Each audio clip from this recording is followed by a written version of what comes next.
बिस्मिल्लाहिर्रहमानिर्रहीम। अज़ीज़ तलबा, आज का मौज़ूए बहस सबक नंबर 4 शायरों के लतीफ़े। और इस सबक को रकम किया है मौलाना मोहम्मद हुसैन आज़ाद ने।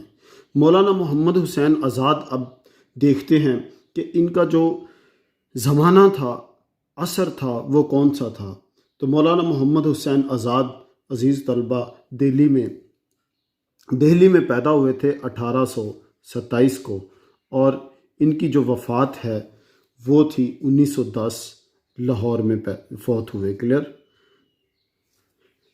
अब 1827 से 1910 के दौरान के ये इंसान हैं। अब देखते हैं इन्होंने शायरों के लतीफ़े में क्या रकम किया है। एक दिन लखनऊ में मीर यानी मीर तकी मीर और मिर्ज़ा यानी मिर्ज़ा मोहम्मद रफ़ी सौदा, ये दो शायर हैं। एक मीर यानी मीर तकी मीर और दूसरे मिर्ज़ा यानी मिर्ज़ा मोहम्मद रफ़ी सौदा के कलाम पर यानी उनकी शायरी पर, कलाम जो है शायरी को भी कहते हैं, सुखन भी कहते हैं। क्या दो शख्सों में ने तकरार में तूल खींचा, यानी दो आदमी थे, वो तकरार यानी बहस में तूल खींचा, यानी उनकी बहस तवील हो गई, बात बढ़ गई, बात लंबी हो गई। दोनों ख्वाजा बासित के मुरीद थे।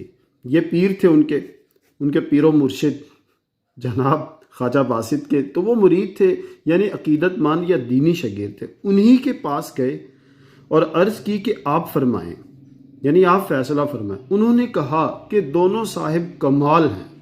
क्या मतलब? दोनों साहिब कमाल है, यानी दोनों यानी मीर तकी मीर और मिर्ज़ा यानी मिर्ज़ा मोहम्मद रफ़ी सौदा, दोनों साहिब कमाल यानी हुनरमंद या माहिर हैं, यानी अपने अपने शायरी में उन्हें दर्जा उत्तम इंतहा दर्जे का कमाल हासिल है।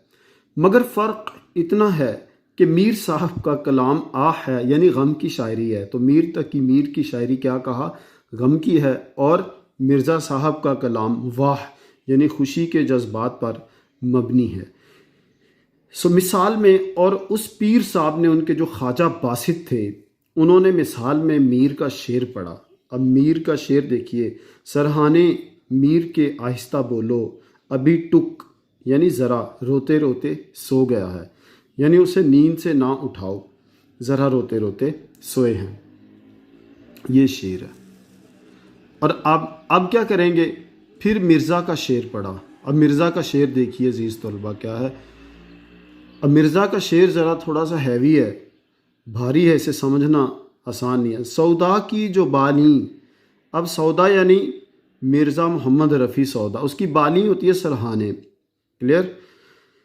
तो उसकी बानी सरहाने पे हुआ शोर क़यामत, यानी क़यामत का शोर हुआ, गज़ब का शोर, इंतहाई शोर, बहुत ज़्यादा शोर हुआ। तो उनके सरहाने पे बहुत शोर हुआ। खुदा में अदब यानी बा अदब नौकर बोले, अभी आँख लगी है, यानी अभी सोए हैं, वो भी उधर सोए हैं। क्लियर। रोते रोते सो गया है। तो उनके सरहाने आहिस्ता बोलो यानी शोर न मचाओ। इनके सरहाने क़यामत का शोर हुआ है। तो खुदा में अदब ने बोले कि अभी आँख लगी है। इनमें से एक शख्स जो मिर्ज़ा के तरफदार यानी हिमायती थे, उसके मदाह थे, मिर्ज़ा के कायल थे, वो मिर्ज़ा के पास भी आए और सारा माजरा यानी सरगुज़िश्त या अहवाल या सब बीती जो थी वो बयान किया। मिर्ज़ा भी मीर साहब के शेर को सुनकर मुस्कुराए। उन्होंने मीर का जब शेर सुना तो वो मुस्कुरा पड़े और कहा, शेर तो मीर का है, शेर तो मीर का है, मगर दाद खाही, ये न्याय यानी जो इंसाफ दही हुई है या जो न्याय दिया है उसने, ख्वाजा बासित ने। क्लियर। ये उनकी दादा यानी दाया यानी बच्चों की परवरिश करने वाली मुलाजमा की मालूम होती है। तो ये बच्चों था लतीफ़ा। क्लियर। यानी शेर तो मीर साहब का ही है। क्लियर। तो अब मिर्ज़ा साहब क्या कह रहे हैं, कह रहे हैं कि शेर तो मीर का है, मगर दाद खाही यानी न्याय या इंसाफ दही या दावा जो है, या नालिश या दुहाई या गिरिया जारी या इस्तगासा, से है सा, ये इस्तगासा, उनकी दादा यानी दाया बच्चों की परवरिश करने वाली मुलाजमा की मालूम होती है। यानी ये जो उन्होंने न्याय दिया है, इंसाफ दिया है कि दोनों में से कौन सा सही है, तो ये लगता है कि वो इस कदर इस बारे में ना अनजान और ना वाकिफ़ हैं कि गोया कि उनकी दाया ने क्लियर ये इंसाफ किया हो उन दोनों के दरमियान। अज़ीज़ तलबा, अब बात होगी दूसरे लतीफ़े की। एक दिन सौदा यानी मिर्ज़ा मोहम्मद रफ़ी सौदा, और ये आपको बताता चलो, ये दिल्ली में 1713 में पैदा हुए थे। कहाँ पर? दिल्ली में 1713 में पैदा हुए थे, और लखनऊ में इनकी वफ़ात हुई थी 1771 में, लखनऊ में। सो ये इनका ज़माना आप देख लें कौन सा था, ठीक है। तो ये मुशायरे में बैठे थे, लोग अपनी अपनी गज़लें पढ़ रहे थे। एक शरीफ ज़ादे यानी ऊंचे घराने का शख्स या भला मानस या शाइस्ता इंसान ने, जिसकी उम्र 12 से 13 बरस की थी, उसने गज़ल पढ़ी मतला। अब मतला स्टूडेंट्स क्या होता है? दो हम वज़न व हम काफ़िया मिसरे, यानी दो का मिसरे जो हम वज़न भी और हम काफ़िया जो गज़ल के या कसीदे के अव्वल में आते हैं, शुरू में आते हैं। तो क्लियर, कसीदे या गज़ल का पहला शेर जिसके दो हम वज़न और हम काफ़िया क्लियर क्या हो, मिसरे हों, वो मतला होता है। सो उस लड़के ने 12 से 13 बरस की उम्र के लड़के ने, जो शरीफ ज़ादे ने, शेर क्या पढ़ा? देखिए मतला क्या था। दिल के फफोले जल उठे सीने के दाग से। फफोले क्या होते हैं अजीज़ तलबा? आबले क्या होते हैं? आबले, छाले जिसे कहते हैं, छाले। उठे सीने के दाग से, सीने के दाग, अब सीना में दिल ही होता है, उसके दाग से दिल के आबले जल गए हैं। इस घर को आग लग गई घर के चिराग से। इस घर को आग लग गई घर के चिराग से। अब जब उसने ये पढ़ा तो गर्मी कलाम यानी खूबसूरत शायरी पर सौदा भी चौंक, क्लियर यानी हैरान हो गए, और पूछा ये मतला किसने पढ़ा? लोगों ने कहा हज़रत ये साहबजादा है। सौदा ने भी बहुत तारीफ़ की, बहुत मर्तबा पढ़वाया और कहा कि मियाँ लड़के जवान होते नज़र नहीं आते, यानी लगता नहीं है कि आप बड़े होंगे या जवान हो जाएंगे। यानी ये अगर तो उसने अच्छा पढ़ा है तो उनका मतलब है बड़े नहीं हो पाओगे, यानी नज़र लग जाएगी, पहले ही फौत हो जाओगे।